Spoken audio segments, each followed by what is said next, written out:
everybody. I hope you're having a great Wednesday. I toast to you and all you do.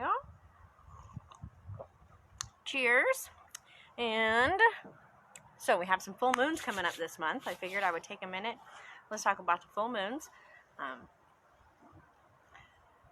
I guess let's do this first and foremost and just get this kind of out of the way. So it is a modern blue moon this October 31st on Samhain, which will be super exciting.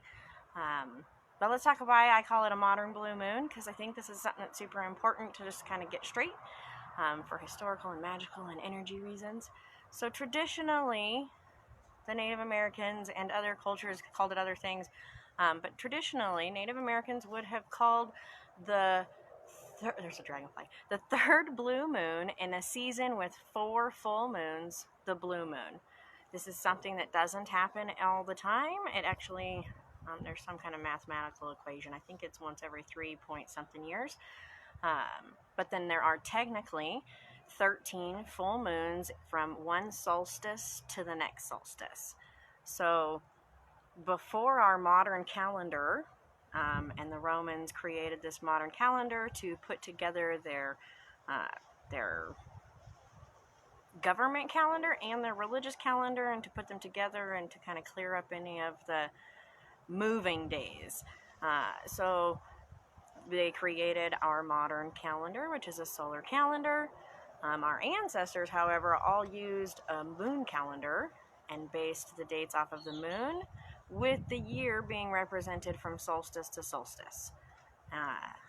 And so it seems like such a small shift, but it is such a grand shift.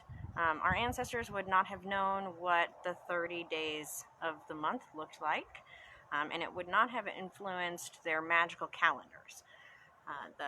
However, when we get an extra full moon in a season, it has an impact on the calendar and our magic and the energy of what's going on, because the moons that are next to the equinoxes and the solstices hold an extra energy. And if we have an extra moon, then that extra moon needs to go somewhere, not go somewhere, but be a thing. And it can't be celebrated as the moon next to the solstice or the equinox, so it becomes the blue moon. Now, in the 30s, in the Farmer's Almanac, no, Space Magazine, maybe the Farmer's Almanac, I'll double check that. But anyways, in the 30s, an author misinterpreted the ancient definition, and when he shared it with the modern public, he said it was the second full moon in a month that had 30, or in a second full moon in a single month. So there is some argument that modern practitioners for the last 90 years, 70 years, have honored this as the blue moon. And therefore, it does give it a heightened energy, but it is not the same energy that you're going to get with the traditional real blue moon. Which is just has this abundant, extra flowing, it's just a little bit different. With all of that being said, this full moon on Samhain will still be amazing. It'll be the witch's night, so I really encourage everybody to get out and just really enjoy that moon. But more closely, we have the next full moon, which is actually on tomorrow, the 1st, Eastern Standard Time. It comes at about 5 o'clock. I think it's at 5:05, and that's Eastern Standard Time, so like on the East Coast. That'll put it here at like 3 o'clock. So it's going to be an afternoon full moon, and it'll be tomorrow, and it'll also be in Aries. So they call this a really volatile, potent full moon, because the energy of Aries is this fiery, it's just a fiery, passionate, starting energy. And I think that often we misinterpret the moon Aries and the zodiac constellation Aries and all of that stuff with the god Aries. However, they hold a similar name. They are not the same thing. And so the energy of the zodiac is of the golden ram, golden goat. And anyways, so this is an animal that stepped up and sacrificed itself to save people, and then in the end ended up being sacrificed and again save the kingdom. This energy is quick thinking. It moves fast, it sees what it needs to do, and it does it. And it doesn't always think necessarily about the total of the consequences. And that's where you get this volatile energy from, because it'll bubble up really fast and it'll really vibrate, and then it'll poof. So you got to have good direction.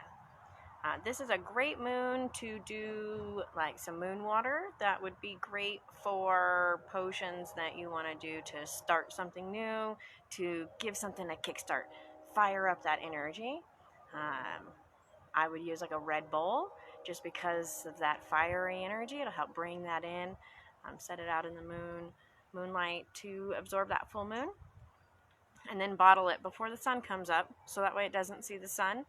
This one with the fiery energy would be less impacted by the sun, but just keep in mind that it's not that the sun takes away the energy of the moon water, it's that it also brings in the energy of the sun, so it transforms that energy. I've made water that you leave for 3 days total out in the sun and the moon, especially when there's a full moon next to the solstice. And this makes some very, very potent blended harmony water that's charged with both the sun and the moon. But for this, you want to keep it more moon, so less sun. And that's why you just want to really absorb that moon and bottle it before the sun comes up. And this is also, if you are looking to do magic to start something new, this is a great moon to do that under. However, this is the time of year when we want to be harvesting. That's why the moon water is such a great idea, because you're harvesting that energy so that you can use it later. We are in the harvest. This is the first harvest moon. And so the energy is about that bringing to harvest, reaping what you sow, kind of going through the cycle of you put all of this energy into it, and now you're going to take it out so that you can use it later. So moon water or charging other crystals, just different kind of storing energy, collecting and storing energy. That's really what's going to be the most potent right now. So, I mean, charging crystals would be great if you had like some rose quartz or some other fiery, maybe even some lava rock, something of that nature that's really fiery to help you use in spells to charge and energize and invigorate and kind of just get everything going. And that's really what this energy is going to be doing. You could just get out and meditate under the full moon, and that would also be fantastic. Tomorrow afternoon, just get out, relax under the moonlight, feel that energy, and take it in so that you have the energy to do all of the harvesting and all of the collecting and all of the things that need to be done next. And it can really help empower you and invigorate you and give you that energy that you need. So, yeah, we're going to have a lot of full moons in this great month of October, by 2, I mean, and they are both going to be super potent and powerful. So I just really encourage everybody to get out. If you're not going to do magic under them, at least get out and look at them and see them, honor that energy, feel that energy. If nothing else, just go out, calm yourself, and feel the energy of the earth and the moon and it all coming together, and really enjoy that and learn that and become one with that energy.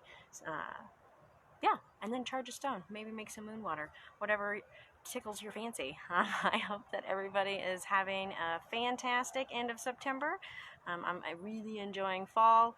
Gotta love that energy. Going to sleep last night with all the windows open was like amazing. And so let's focus on that positive, happy energy and charging something to be productive for the future. So many blessings to all of you, and I toast to you and all you do, and hope that you have a fantastic rest of your day and a beautiful and blessed full moon.